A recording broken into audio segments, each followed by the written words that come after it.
Ce que j'adore faire depuis toujours, c'est de raconter des histoires. Pour le moment, je me suis concentré que sur des histoires dans l'univers du jeu vidéo, mais aujourd'hui, j'ai envie de lâcher un peu ma manette et de me munir de piolet, parce que honnêtement, l'histoire que je m'apprête à vous raconter m'a totalement bouleversé, que je n'ai pas eu d'autre choix que de faire cette vidéo pour vous en parler. De plus, la haute alpinisme est un domaine qui me touche personnellement et ça faisait des mois que je voulais vous faire cette vidéo. La tragique histoire que je m'apprête à vous raconter tombe donc bien, sans mauvais jeu de mots. C'est donc comme ça qu'on se retrouve au pied de cette grosse montagne, avec son sommet qui se donne des airs de pyramide, appelé le K2. Ok, avant qu'on commence, je pense que vous pouvez déjà regrouper toutes les douleurs inimaginables que vous avez déjà pu ressentir ou voir dans votre vie et les regrouper. Car s'il y a bien une montagne qui rassemble tout ce qui est susceptible d'emmener un homme vers la mort, le K2 est la première en haut du classement. Que ça aille de la brûlure par le froid qui peut littéralement vous faire perdre des membres à cause des engelures, jusqu'à l'asphyxie engendrée par les pressions très basses qui ont des énormes manques d'oxygène. Le vent qui est lui d'une violence abominable, des températures extrêmes pouvant atteindre les moins 50 degrés. Les chutes de sérac qui sont autrement dit des énormes blocs de glace de plusieurs tonnes perchés en haut des pentes qui n'attendent qu'une seule chose, se détacher pour commencer à rouler boulet qui vous transformera en crêpe en une demi-seconde top chrono. Oui, le nombre de dangers que rassemble cette montagne est tellement élevé que je pourrais vous les lister pendant plusieurs heures, donc je me contenterai de vous en donner au fil de la vidéo. Rien n'est fait pour qu'un être vivant ne puisse y vivre. De plus, même si vous êtes le meilleur alpiniste au monde, vous devez y aller en étant clairement prêt à y laisser votre peau, 25% n'en reviennent jamais. C'est ce que avait déclaré Maurice Barrard à la radio avant de disparaître tragiquement quelques mois plus tard sur les pentes du K2. Pourtant, cet enfer, 375 hommes et femmes du monde entier en ont réussi l'ascension. À titre de comparaison, le très célèbre Everest a un total de 5600 ascensions réussies.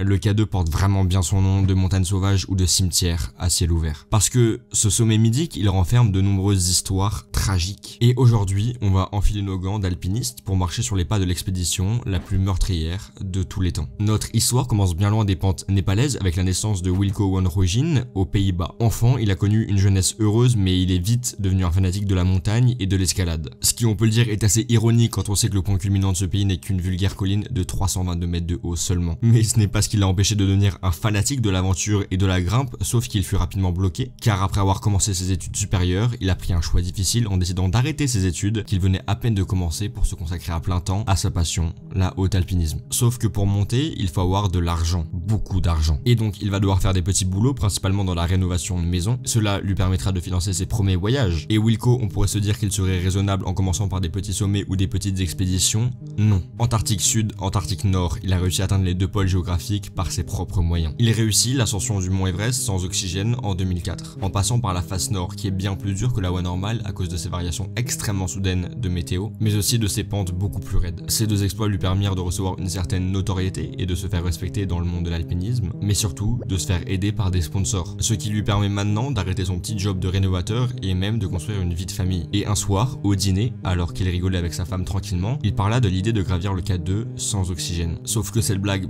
ça ne l'a absolument pas fait rire parce que le K2 à l'époque est encore plus dur à monter qu'aujourd'hui, même si c'était il y a seulement 20 ans car les routes étaient encore moins fiables que maintenant. Et Wilco, il va vite s'en rendre compte car en 1995 et en 2006, il subira de gros échecs où il frôla la mort à plusieurs reprises et dut rebrousser chemin, même une fois quelques mètres avant le sommet. Sauf que ces deux tentatives infructueuses n'allaient pas lui empêcher de tenter de réaliser son rêve d'atteindre le sommet de la montagne la plus dangereuse du monde. Et c'est comme ça qu'il planifia en 2008 une nouvelle expédition. Il s'agit là de son ultime chance de réussir.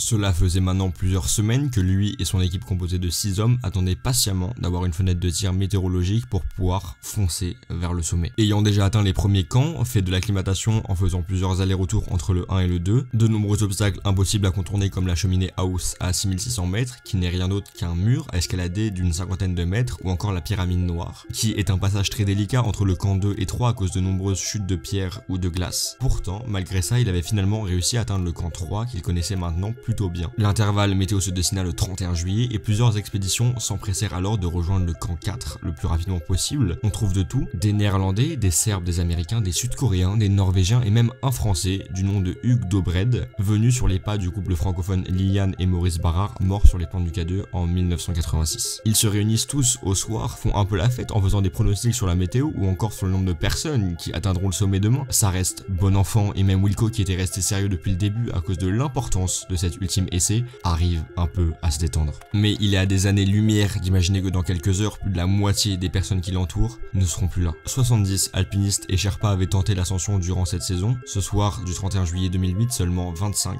se trouvaient au camp 4. On est le 1er août et dès l'aube, les Sherpas de toutes les expéditions s'affairent déjà à placer des cordes pour faciliter la tâche aux alpinistes. Les conditions sont parfaites, c'était du jamais vu sur le K2, un vrai petit miracle. We're talking about day in a million. There wasn't a day like this that I can remember.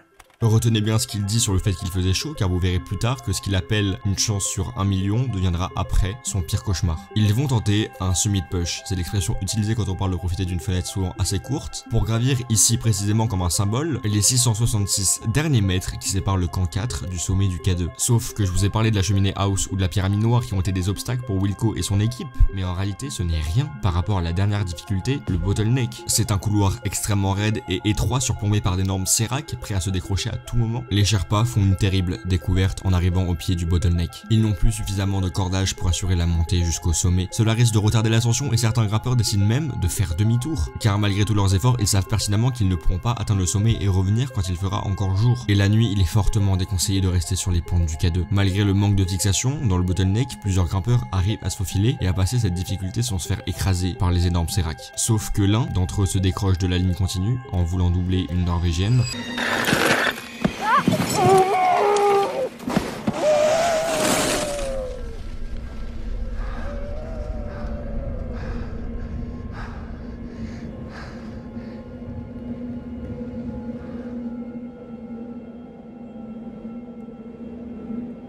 L'alpiniste que vous venez de voir tomber, c'est le Serbe Dren Mandic. Il sera retrouvé mort une centaine de mètres plus bas, sauf qu'à ce moment précis, les grimpeurs pensent qu'il est toujours en vie et une équipe courageuse de 4 alpinistes fut dépêchée pour venir le secourir. Mais Jahan Bey, un porteur pakistanais, rebroussera même chemin pour le secourir, pour le ramener vers le camp le plus proche. Sauf qu'il va chuter à son tour en tentant de redescendre le corps du Serbe. Il ne tenait plus l'équilibre, probablement à cause du mal aigu des montagnes. C'est le deuxième mort en quelques minutes. Ils ne sont plus qu'une poignée d'alpinistes professionnels à continuer leur ascension sur le K2. La glace sur le bottleneck est luisante, mais les premiers grimpeurs commencent à atteindre le sommet petit à petit. Entre 15h30 et 19h35, ils atteindront tous le sommet, à l'exception du Norvégien Rolf Bae, qui décide de s'arrêter 100 mètres avant et d'attendre ses compatriotes pour redescendre.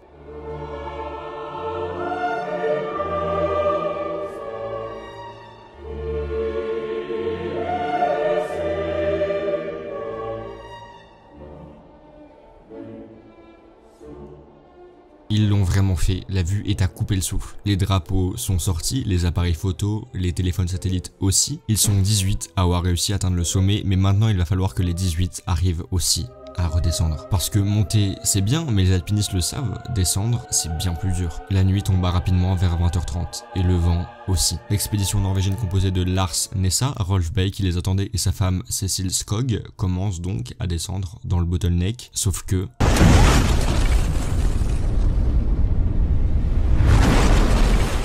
Last thing I saw was Rolf's head torch moving.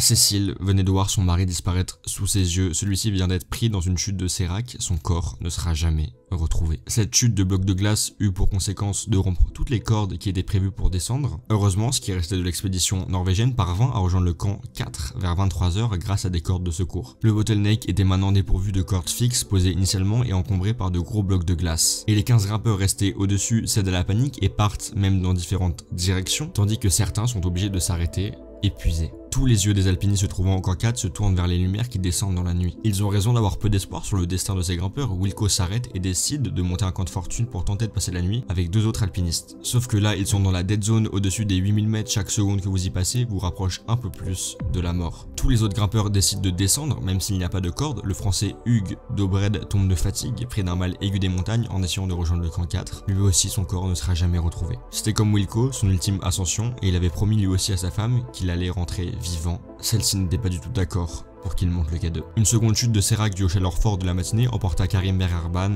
un Pakistanais. La nuit fut très dure et 5 personnes étaient déjà décédées sur le K2. Wilco décida de plier bagages et de rejoindre à tout prix le camp 4. Il croisa le groupe de Coréens qui n'arrivaient plus à avancer avant de continuer sa descente. Il était toujours suivi de Marco Confortola, l'Italien, et de Gérard McDonnell, un Irlandais. Ces 2 derniers s'arrêtèrent pour aider le groupe de Coréens. Une équipe de 2 Sherpas népalais fut également envoyée pour leur porter secours. Au même moment, Wilco a disparu de la vue de tous. Il était tout seul, isolé et en pleine hallucination. Confortola n'en peut plus, il comprend qu'il n'y a plus rien à faire pour le groupe des 3 Coréens. Il les laisse, il veut vivre et il sait que pour cela il doit descendre. Et son intuition est la bonne, car alors qu'il est bientôt arrivé à quelques centaines de mètres du camp 4, il est secouru par un Sherpa quand soudain...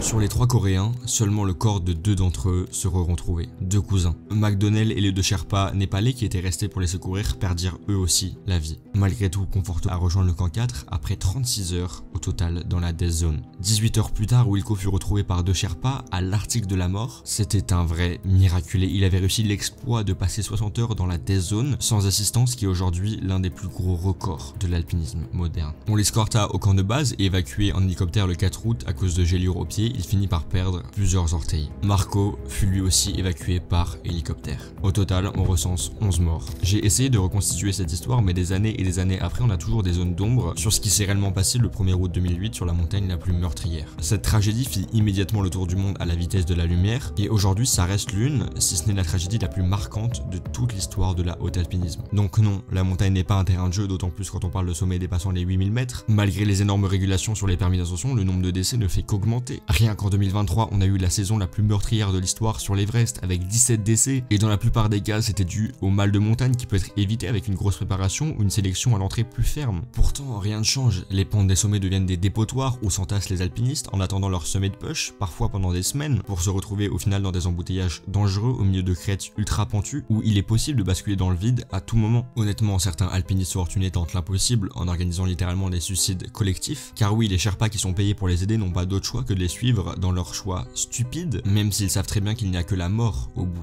Des histoires comme ça, il y en a plein. Le K2 est seulement la 2e montagne la plus meurtrière derrière l'Annapurna, donc oui, il y en a des choses à raconter. Bon, vous le voyez, c'est un sujet qui me tient à cœur, j'espère que ça vous aura plu. Si c'est le cas, n'oubliez pas de liker la vidéo. On se donne un objectif de 5000 likes pour un épisode dans le même style. Abonnez-vous, je compte sur vous pour faire tous les trucs de l'algorithme, commenter, partager, regardez-la en boucle s'il faut. Je suis sûr que cette vidéo intéressera beaucoup de monde, je vous remercie encore pour votre soutien, on vise toujours les 100K. C'était Twailo, tchuss.